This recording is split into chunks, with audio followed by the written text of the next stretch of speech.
रात के 2:13 अमन की नींद अचानक खुल गई। कमरे में अजीब सा सन्नाटा था, लेकिन उस सन्नाटे के बीच किसी के धीरे धीरे चलने की आवाज आ रही थी।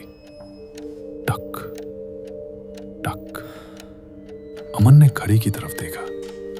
ये आवाज मेरे कमरे में। उसने डरते हुए पीछे मुड़कर देखा। कमरे में कोई नहीं था, लेकिन तभी कमरे के कोने में पड़ा वो बंद दरवाजा हल्का सा हिला। टक। अमन का दिल जैसे रुक गया, क्योंकि वो दरवाजा कहीं जाता ही नहीं था। अमन इस घर में सिर्फ 5 दिन पहले आया था। घर सस्ता था और अजीब तरह से बहुत जल्दी मिल गया, लेकिन एक शर्त थी, इस दरवाजे को कभी मत खोलना। अमन ने उस बात को मजाक समझा, लेकिन उस रात पहली बार वो आवाज आई, मुझे बाहर निकालो। अमन का गला सूख गया, क्योंकि उस दरवाजे के पीछे कोई कमरा था ही नहीं। अमन इस पुराने घर में अभी कुछ ही दिनों पहले शिफ्ट हुआ था। घर सस्ता था, लेकिन अजीब तरह से खाली पड़ा था। पड़ोसियों ने पहले ही चेतावनी दी थी, उस घर में कुछ ठीक नहीं है, लेकिन अमन ने इन बातों को मजाक समझा। उस रात जब दूसरी बार दरवाजे से आवाज आई, टक टक, अमन हिम्मत जुटाकर धीरे धीरे उस दरवाजे के पास गया। उसका दिल जोर जोर से धड़क रहा था। कौन है?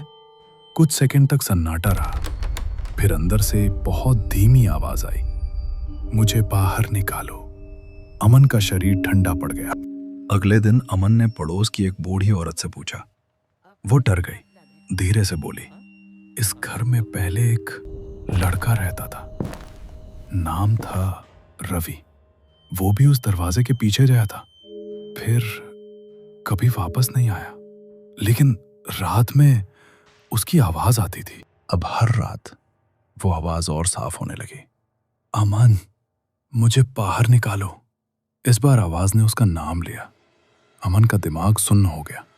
उसे मेरा नाम कैसे पता? उसने दरवाजे के पास जाकर कान लगाया। अंदर से किसी के रोने की आवाज आ रही थी। उस रात डर और जिज्ञासा के बीच अमन हार गया। उसने दरवाजा खोलने का फैसला किया। जैसे ही उसने हैंडल पकड़ा, उसके हाथ में ठंडक दौड़ गई, जैसे कोई अंदर से उसका हाथ पकड़ रहा हो।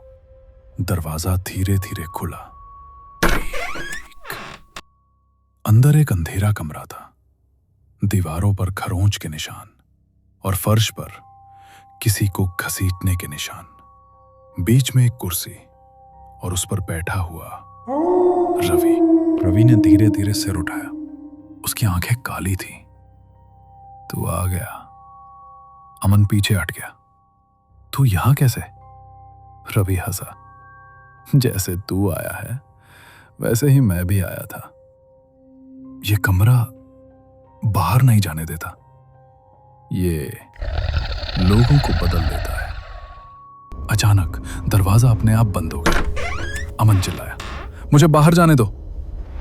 रवि धीरे धीरे उसके पास आया और बोला, अब तू मेरी जगह लेगा। और उसी पल अमन का शरीर जड़ हो गया। उसकी आंखें काली होने लगी और रवि धीरे धीरे सामान्य इंसान बन गया। अगली सुबह रवि घर से बाहर निकला जैसे कुछ हुआ ही नहीं, और अंदर अमन उस कुर्सी पर बैठा था। रात होते ही उसने दरवाजे पर दस्तक दी। टक टक, और धीरे से बोला, मुझे बाहर निकालो।